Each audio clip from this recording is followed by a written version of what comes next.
Oh no! What is this?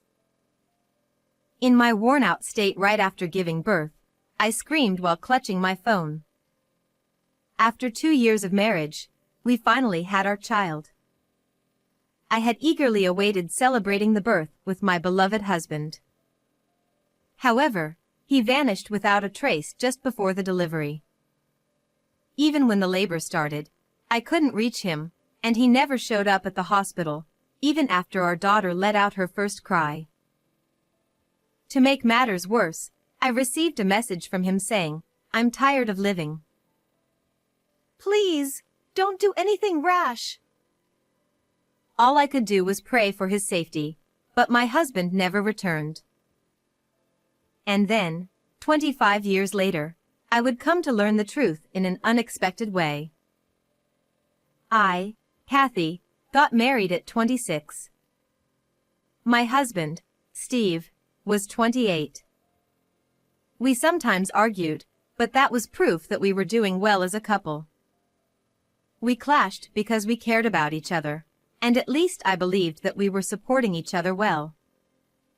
However, 2 years after our marriage, our relationship began to take a turn for the worse. "Hey, these shoes weren't here before, right? Did you buy something new again?" Steve replied. So what? It's my money. I can do what I want with it. "You say that, but you've already spent quite a bit." When I pointed out the new brand name shoes at the entrance, Steve frowned in annoyance and turned away. In truth, Steve had always been a bit loose with money since we started dating. After we got married, we agreed that I would manage all the bank accounts because leaving it to him meant we never had any savings. Despite this, at that time, brand name shoes and sneakers were increasing in our house. When I asked where the money was coming from, he would always evade, saying things like, "I made it from stocks," or "I won at the slot machines." I was worried he might be borrowing from somewhere, but I couldn't confront him strongly. Alongside the growing collection of brand name items, there was another thing that bothered me.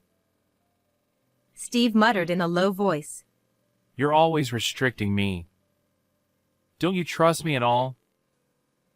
Maybe he was fed up with my suspicious gaze. He slouched and disappeared into the bedroom. Seeing him so dejected made my chest ache. What concerned me was the gloomy expression he sometimes showed. The Steve I knew would have been irritated and rebellious towards me, but at that time, he didn't show any of those signs. I'm not satisfied with the money situation, but I'm a bit worried about Steve's attitude. Maybe he was troubled by something at work. Was he shopping to relieve stress? That thought crossed my mind, and I couldn't say more than small complaints. And then, amidst my already existing anxiety, an event occurred that escalated my husband's strange behavior. It happened when I found out I was pregnant. We had talked about wanting children since the early days of our marriage, so I was over the moon. "Hey, the baby is finally coming." Huh? Oh, yeah. That's great. However, Steve averted his eyes from me with a distant attitude.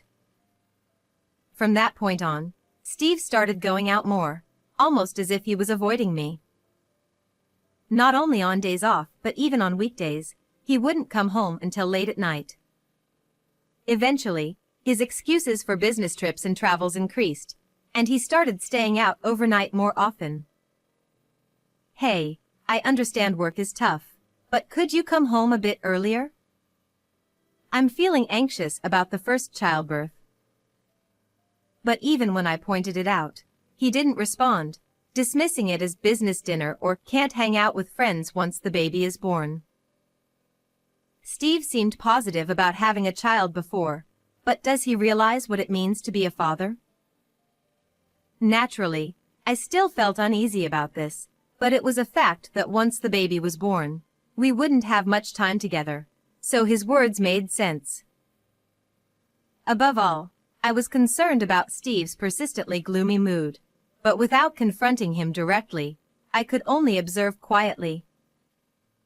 However, delaying addressing the issue was a mistake. As the due date approached, an incident finally occurred. It was late at night on a day when I was in my last month of pregnancy, and I was asleep. Suddenly, my stomach began to ache, and I woke up. Labor had started. I need to contact Steve. It hurts. As usual, I sent a text to my husband, who wasn't at home, but there was no response. So, I went to the hospital alone in a taxi. From then on, I was solely focused on giving birth, and although I don't remember much, my efforts paid off, and a healthy baby girl was born safely. However, our joy over our child's birth was short-lived. Both sets of parents, with serious expressions, rushed to the hospital. And then, they told me that they couldn't reach Steve. From then on, the mood shifted dramatically, and we began to search for my husband with unsettled feelings. Despite my postpartum condition, I contacted our mutual friends and his workplace. But no one knew where he was, and to my surprise, his workplace reported that Steve had already resigned days ago. I didn't hear anything about that. What's going on? What's happening? Amidst the confusion, a notification popped up on my tightly held phone. When I looked, it was none other than a message from Steve. Feeling relieved that there was some response, I opened the message, but my relief turned into shock when I read its contents. I've been thinking for a while, but I'm not qualified to raise a child as pathetic as me. Living has become unbearable. Please don't look for me. That's what it said. My in-laws screamed at the ominous message. As for me, I couldn't believe it, staring at the screen of my phone in disbelief. Certainly, there were times when he seemed strange, but I never imagined he was feeling so cornered. What is this? Please, don't do anything rash. But my plea was in vain, and my husband never returned. Moreover, as a result of reporting to the police, his shoes were found lined up on a nearby cliff. This led the police to suspect suicide, and the investigation continued, but his body was never found, and eventually, the search was called off. Thus, my husband left us, leaving behind only our beloved daughter, disappearing before our eyes. Why? Why didn't I listen to him more? For a while, consumed by regret and guilt, I couldn't do anything but cry. However, I couldn't continue like that forever. A few months after the incident, I somehow started working to raise my daughter. Despite not giving up on Steve and frequently gathering information, there was no progress. Balancing childcare and work was tough, but to ensure we never lose our family again, I poured all my love into my daughter as much as possible. And so, amidst the busy days, I realized that a whopping 25 years had passed since my husband had disappeared. At 53 years old, I was living with my 25-year-old daughter, Emily, who had grown up beautifully despite being raised in a single-parent household. To contribute to the household, Emily started her singing career in her teens and transitioned into acting, becoming quite a success in the industry. Thanks to her, we never faced financial difficulties, and we enjoyed a happy life together. However, secretly, I still harbored feelings for my husband. If the three of us, Emily, Steve, and I, could have lived together, how happy would we have been? Despite feeling conflicted, I didn't want to burden my daughter with unnecessary expectations, so I simply told her that her father had passed away. Yet, the despair from when my husband disappeared had certainly lingered in my heart. However, one day, Emily confided in me with a serious expression that she wanted to introduce someone important to her. Listening closely to the unusual atmosphere, it turned out that Emily was considering marriage with an actor from her generation, Will. Furthermore, his mother happened to be the president of a talent agency. While I couldn't deny feeling surprised, I enthusiastically nodded along with my daughter's earnest words. If he's the one you've chosen, I'll support you. No matter who he is. Given that she was a celebrity marrying an actor, I could easily anticipate the public's reaction and the challenges ahead. Nonetheless, after what happened with my husband, I had firmly resolved to stand by my daughter no matter what. Moreover, there was no reason to oppose her marriage, especially considering how excitedly she shared the news despite her nervousness. Relieved by my response, Emily showed me a photo of his family on her phone and expressed her desire for us to meet. However, at that moment, is this? I gasped as I looked at the photo that had caught my eye. And the unbelievable scene captured in that photo would drastically change my life. 2 weeks later, I was heading to the meeting place with Emily for the introduction. We were both probably wearing more stern expressions than usual. While nerves were certainly a factor, there was another significant reason for our seriousness. If our suspicions are correct, we can't just let this go. But could this be some kind of mistake? With these tumultuous emotions in my heart, I stepped into the restaurant designated as the venue. As it was a meeting between celebrities, we were ushered into a private room with strict privacy measures. And when the waiter opened the door, I was met with the sight of a certain person. At that moment, the complex emotions that had been building up inside me overflowed from my heart. So, you were alive after all. I couldn't help but exclaim loudly, and both Will, Emily's boyfriend, and his mother, looked at me in surprise. However, the most shocked of all was the man who stood there, Will's father. Though his hairstyle, beard, physique, and clothing had changed, there was no mistaking it for me, his wife. I'll need an explanation for this.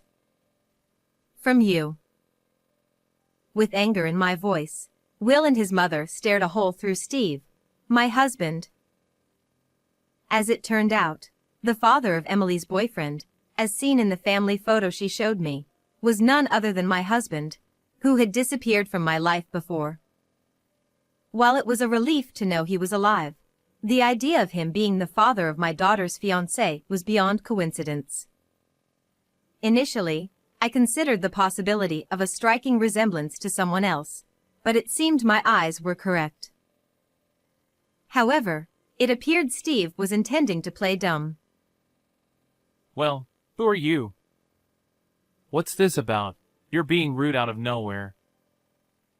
But his eyes were shifting, and beads of sweat streamed down his forehead. His evident discomfort undeniably confirmed his identity as my husband. It's useless trying to deny it. You can't fool me anymore. I confronted him, my tone growing stronger involuntarily.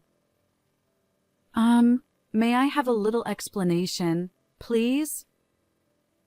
Then, Will's mom, Beth, who had been bewildered until then, opened her mouth, seemingly unable to bear the situation any longer.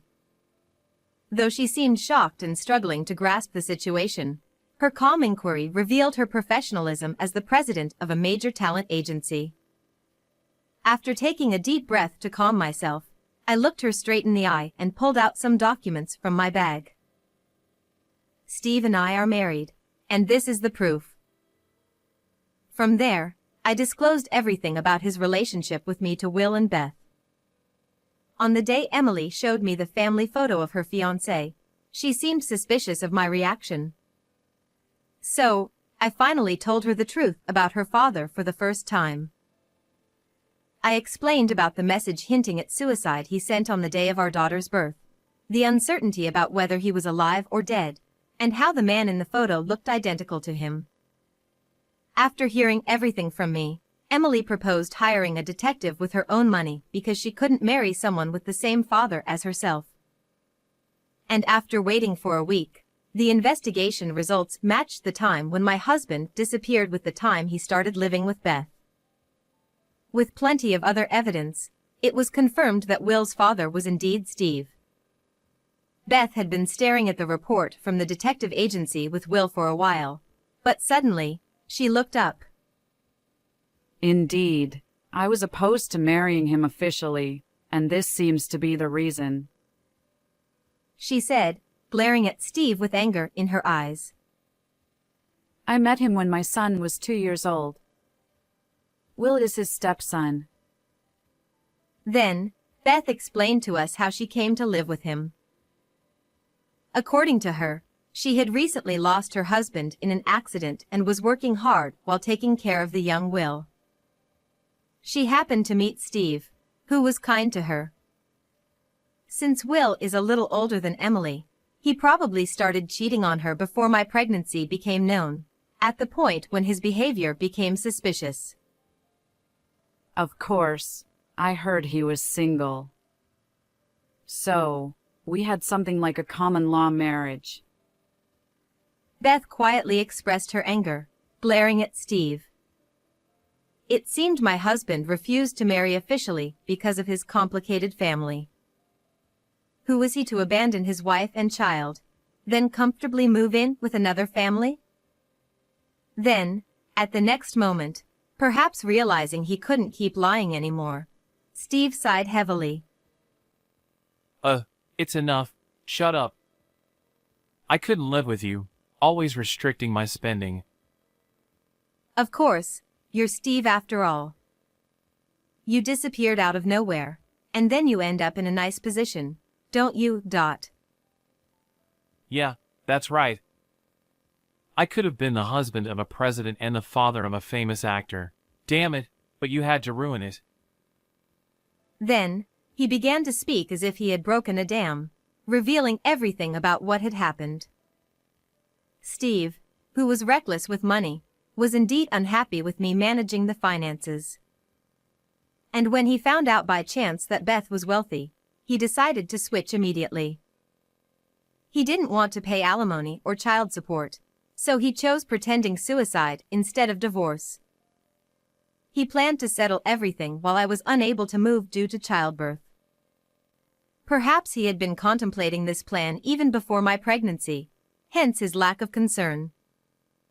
The increase in branded items was probably due to Beth buying them for him. To be safe, I changed my appearance through weight loss and a makeover, and as a house husband, I spent most of my time indoors so the police wouldn't catch me. His selfish excuses made anger bubble up from the depths of my being. For 25 years since my husband disappeared, there hadn't been a single day when I didn't think about Steve. I felt guilty for having pursued him. Although I couldn't do anything for him anymore, I had resolved to carry this regret with me for the rest of my life. However, when the truth came out, it turned out that all of it, the message from Steve, the shoes on the cliff, was all a lie to deceive me. While I was thinking about Steve, he had already abandoned me and our daughter and was living a luxurious life with another family. And I wasn't the only one who was angry with him. I'm disappointed in you. I had a debt of gratitude to repay, but I didn't think you were such a person. Beth's cold words were followed by Will's. You barely did anything around the house anyway. And he looked at Steve with disdain. Especially for Will, Steve was someone who hurt both his mother and his girlfriend. Perhaps, he couldn't forgive him so easily.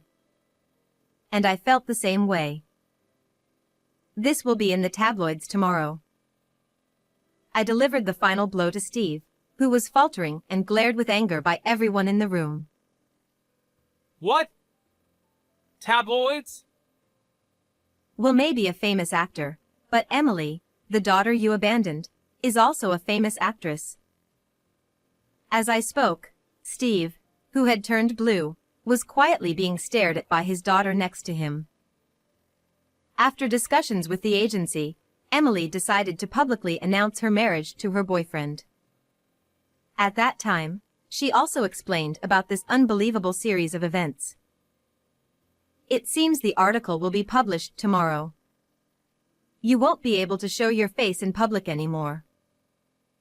Even though the marriage of a successful actor and actress was already big news, if the father was involved in such an incident, the media wouldn't stay silent.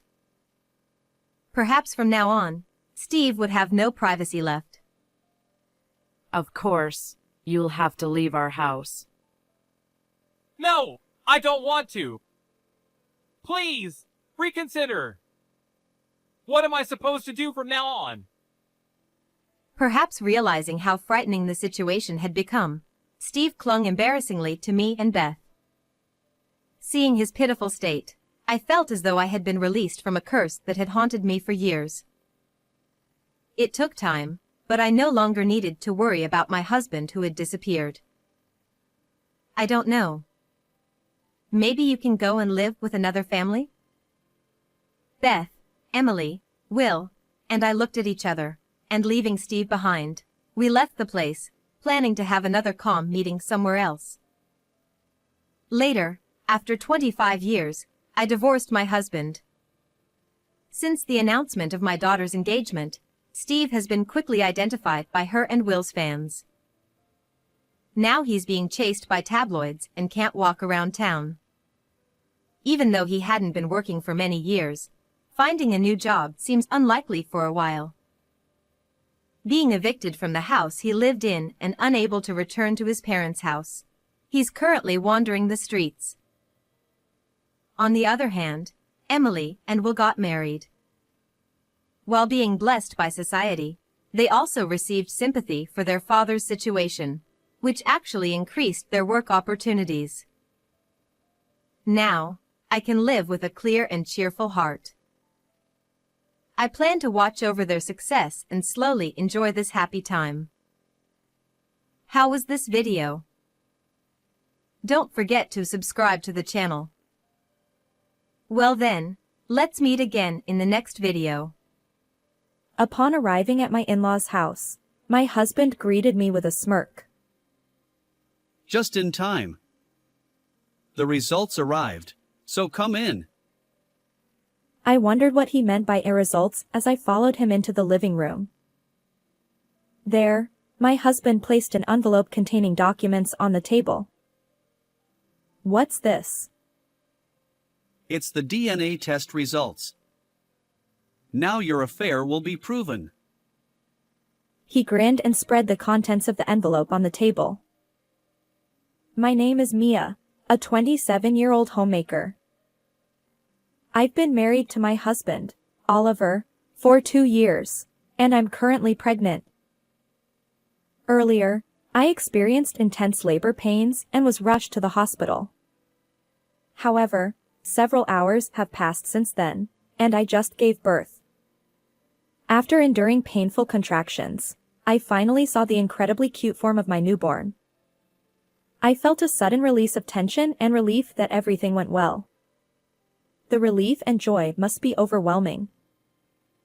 But as soon as the relief settled in, exhaustion hit me like a wave. After enduring labor for a full day without sleep, I desperately wanted to rest. The nurse said she'd take the baby to clean up, but I kept an eye on her. My husband had rushed over after work to be there for the birth, but he hadn't said much afterward. At that moment, fatigue clouded my senses, and I didn't notice anything amiss with my husband. The nurse returned, cradling my baby in her arms. She turned to my husband and said, Please hold your child. But he made no move to take the baby, instead locking eyes with me and saying something I couldn't quite hear. Exhaustion clouded my senses. I was still recovering from my own procedures, unable to focus on his words. What did you say? I asked, but he left the room without answering, never once holding our child. I wondered what had happened as the nurse and doctor exchanged uncomfortable glances. Confused and drained, I drifted off to sleep. Afterward, I found myself in the hospital room, and my child had been taken to the neonatal unit.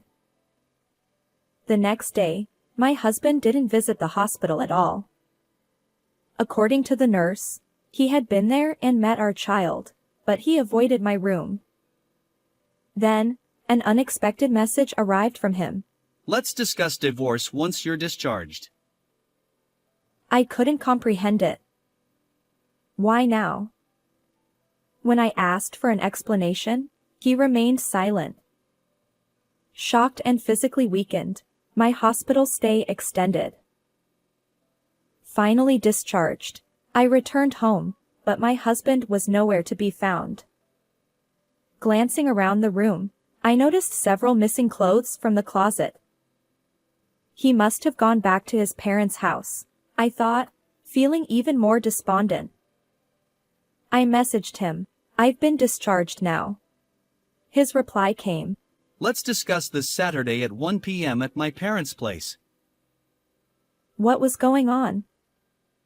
Had I done something? As the day of our discussion approached, I brought my own parents along to my in-laws' house. Fortunately, my brother's wife, who had experience with childbirth, agreed to look after my baby. When we arrived, my husband greeted us with a smirk.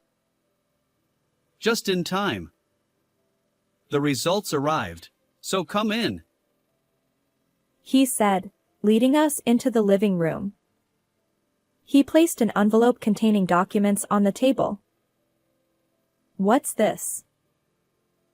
It's the DNA test results. Huh? You look like you're getting nervous. Huh? Well, why did you even check something like that? Well, now your affair will be proven. With that, he grinned and spread the contents of the envelope on the table. Among the documents in the envelope, the top one succinctly stated that the child was indeed my husband's. He looked at me in disbelief, exclaiming, Look at this. The child and I are biologically related. What? Why? How can this be my child? It can't be. His thoughts remained a mystery to me. My in-laws tried to calm him down, while my parents and I sat there, dumbfounded. Finally, as my husband regained some composure, I asked, "What do you want? Why did you insist on a DNA test? Did you really think I was having an affair?" His response shocked me further. Well, when the nurse tried to hand the baby to me, I noticed it didn't resemble me. I wondered if you were having an affair. Wait, you said that at the time? I asked. He replied, Your face turned pale when I mentioned it. No, I was just surprised and asked for clarification. I retorted. He insisted. You were caught off guard because it hit home, didn't you? I was furious. Do you realize the grueling conditions I endured during childbirth?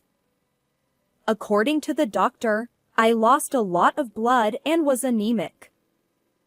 Given that, it's natural for my complexion to be poor. His stammered response didn't satisfy me. I've been telling you all along, I haven't cheated. When I confronted my husband about why he had such suspicions, he revealed that before my childbirth, he had been researching various aspects of the process online. During his research, he came across the term brood parasitism, which refers to a situation where a wife intentionally conceives a child with someone other than her husband. Apparently, he stumbled upon numerous accounts of women allegedly attempting this. One particular post caught his attention. A man described how, during the birth of his child, he had noticed that the baby's face looked nothing like his own. When he jokingly remarked to his wife, "You know, This child doesn't resemble me at all, she had panicked unexpectedly. Intrigued, he secretly conducted a DNA test, and unsurprisingly, the results confirmed that the child was not biologically his. The post concluded by suggesting that right after childbirth, when women are exhausted and their minds are foggy, it's an opportune time for such revelations. I scoffed at my husband's insinuations. So you thought I was up to something? Ridiculous. Well, the baby didn't look anything like me. I challenged him. Are you serious? Take a look at this photo. I showed him a picture of our baby taken on my smartphone. Even my in-laws, sitting beside my husband, scrutinized their grandchild's features. Oh my. My mother-in-law exclaimed and retrieved what looked like an old photo album. She pointed to a picture. This. It's Oliver when he was born. My husband stammered. Wait, our child looks just like me. My father-in-law chimed in. They're practically identical. I emphasized. Now do you understand? This child is undeniably yours.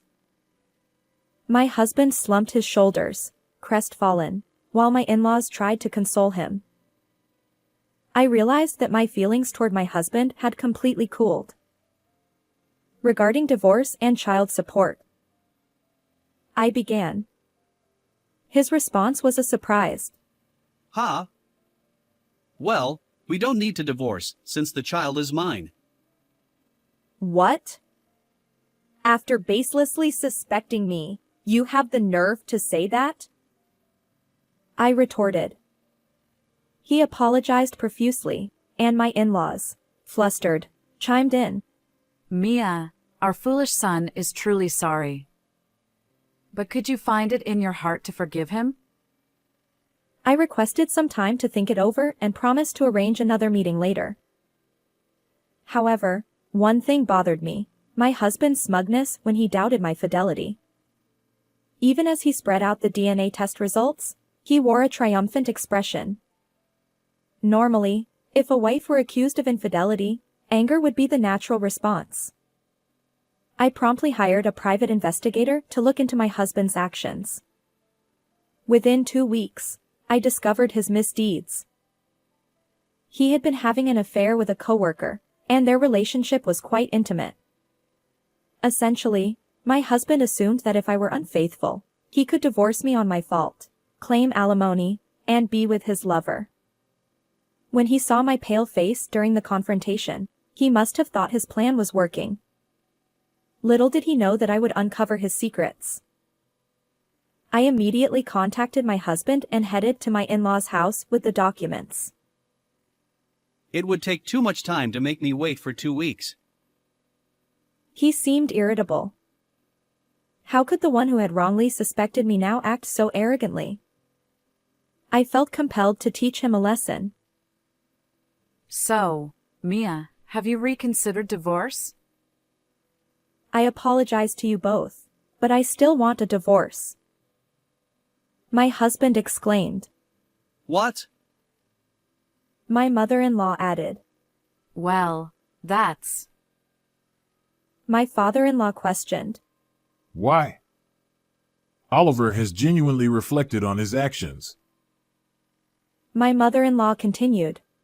Yes, even during the separation, he mentioned feeling remorseful about what he put you through. Mia. I see. I replied. Then, my husband unexpectedly became defensive. After making me wait so long, you think you can just leave? Besides, how will you, an unemployed housewife, raise the child alone? You can't survive without my income. How could he be so brazen?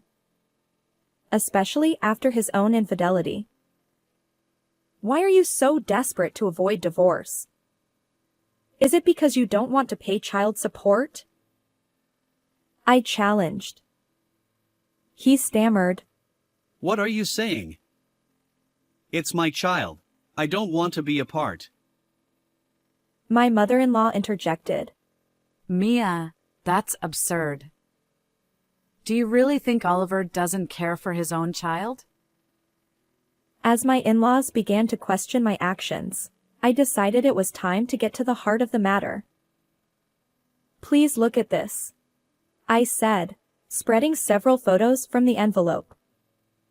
The images captured the moment when my husband entered his affair partner's apartment and later, when they entered a hotel. My in-laws were speechless. What is this? My mother-in-law asked. These are evidence of Oliver's infidelity, I replied. My husband's face turned pale. In essence, he deceived me first. He suspected me of cheating, hoping that if I were unfaithful and the child wasn't his, it would work in his favor. But I was completely innocent, so he panicked. Even if we divorced and he ended up with his affair partner, he didn't want to pay child support. My husband seemed to realize the truth, and his complexion grew even worse. Regardless, I can't continue with you. Please sign this divorce agreement. I'll handle alimony and child support through a lawyer, I insisted. Reluctantly, my husband signed the divorce papers under pressure from my in-laws. They apologized repeatedly, but the real culprit was their foolish son. Thank you for everything, I looked at my in-laws and said before leaving their home. Afterward, the divorce was successfully finalized, and I managed to claim substantial alimony from my ex-husband and his affair partner. Additionally, I secured monthly child support payments from my ex-husband. Unfortunately for them, their actions have consequences, and they now face cold stares from colleagues at work. You see, my ex-husband had already spread rumors about me being unfaithful at his workplace. However, the truth revealed that he was the one who had cheated, causing his reputation to plummet among coworkers. Interestingly, I learned about this from an acquaintance at my ex-husband's workplace. Armed with this information, I filed a defamation lawsuit against him, which resulted in additional compensation for the damage to my reputation. As for my ex-husband, he found himself drowning in debt, unable to afford his affair partner's company anymore. She, too, felt uncomfortable and eventually quit her job. Despite his discomfort, my ex-husband continues to pay alimony and child support, trapped in a living hell of his own making. It serves you right. On the other hand, I managed to secure an office job through a friend, and I'm thriving as a single parent. My son is growing up beautifully and is incredibly adorable. While I'd like to explore romance again someday, I'll wait until things settle down a bit. For now, I'm focused on working hard to provide for my child's future. How did you find this story? Don't forget to subscribe to my channel. Until next time.